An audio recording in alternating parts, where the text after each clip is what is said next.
You look so good to me. Down and down. Welcome back, guys, to Fog Wrestling. Which tag team of the year in 2002 looked so good to you? We're going to find out. It's time for the annual Fog Awards 2002. We're trying to fly through these awards so we can begin 2003. So with that said, let's get into it. 649 votes for Tag Team of the Year.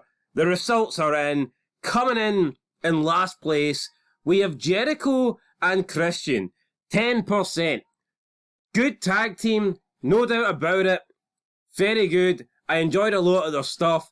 However, they didn't team up until late, and for that reason, I can accept them not being higher than fourth.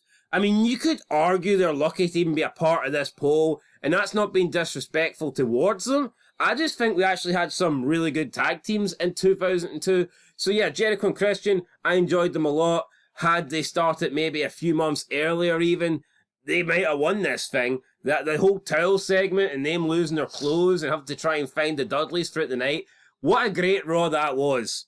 It was a fantastic Raw. You filtered the Jericho and Christian stuff throughout the night. You also had like the ass cream and stuff like that.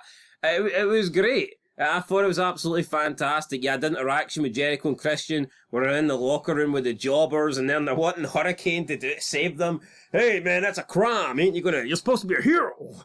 It was a great segment. Loved that. Probably the standout segment of the Jericho and Christian tag team, but I accept their fourth place in this list. Or maybe not, because we'll talk about them in a minute. Moving in the third place with Billy and Chuck, 11%.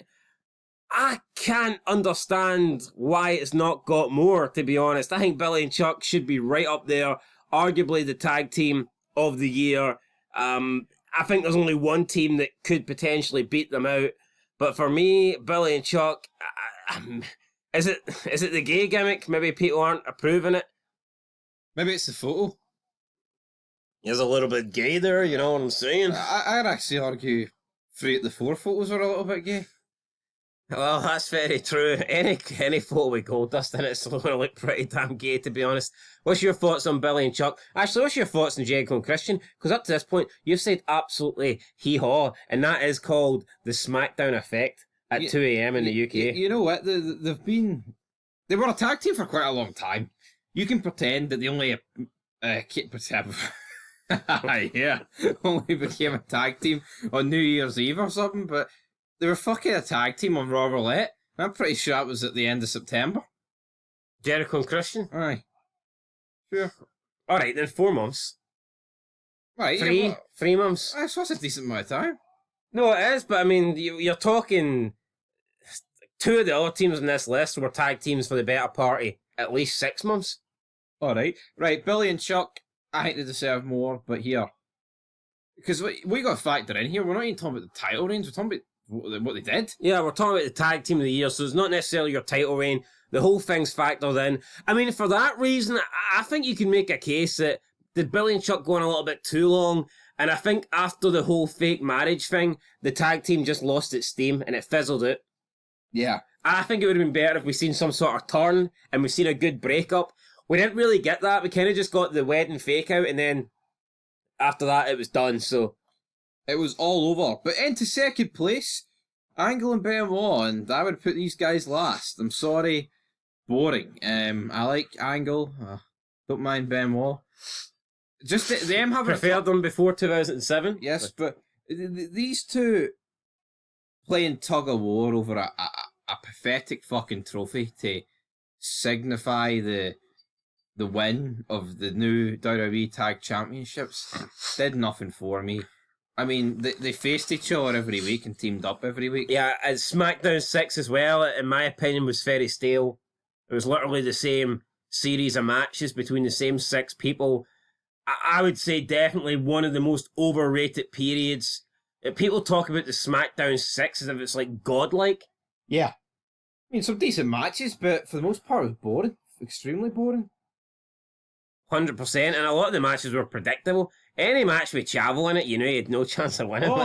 Oh, Eddie, you want to follow me into the locker room and I'll pretend to beat you up? And That was awful. We'll turn the lights off, Eddie. That segment was awful, but yeah, anyway, that guys. segment happened every fucking week. Yeah, true. Angle and Benoit coming in second place, coming in first place.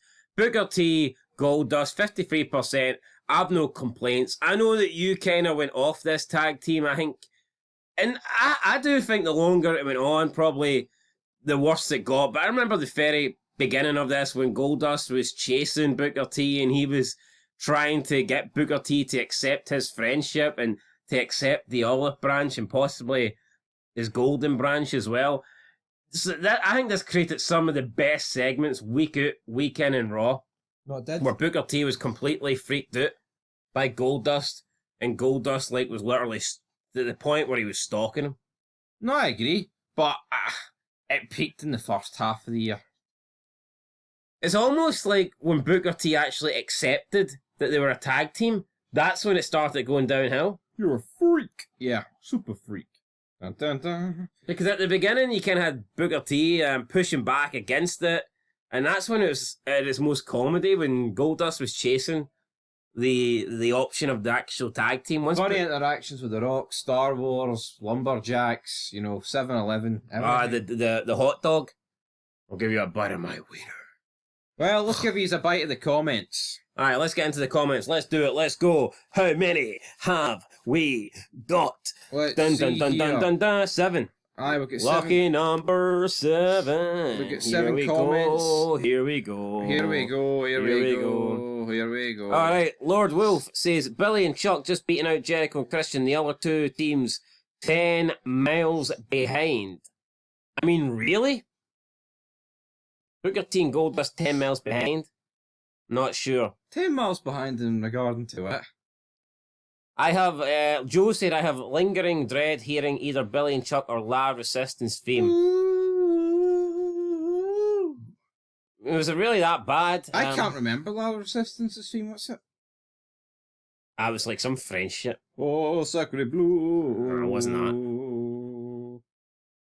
You've no idea then? No, I can remember it. I can't really. It's a hard theme to like hum or. Book Dust on top, Jericho and Christian, and that is us. Wrapped up with a nice wee bow on top. Yeah, so we seem to have like a mix here. Not a lot of love for Angle and Benoit. We hear how good this was. No one in the comments really defending. It wasn't a good. Was it a unique tag team? Yes, because they were actually like facing each other. But no, man, I thought they were poor. I'm glad they split up. Didn't last that long either. Yeah, I mean, Angle's too big a star to be in a tag team for any sort of prolonged period of time. So, didn't make any sense. And plus, their best matches came against each other, not in a tag team. So that's it, guys. We'll catch you in the next one. Fog Wrestling. Peace out.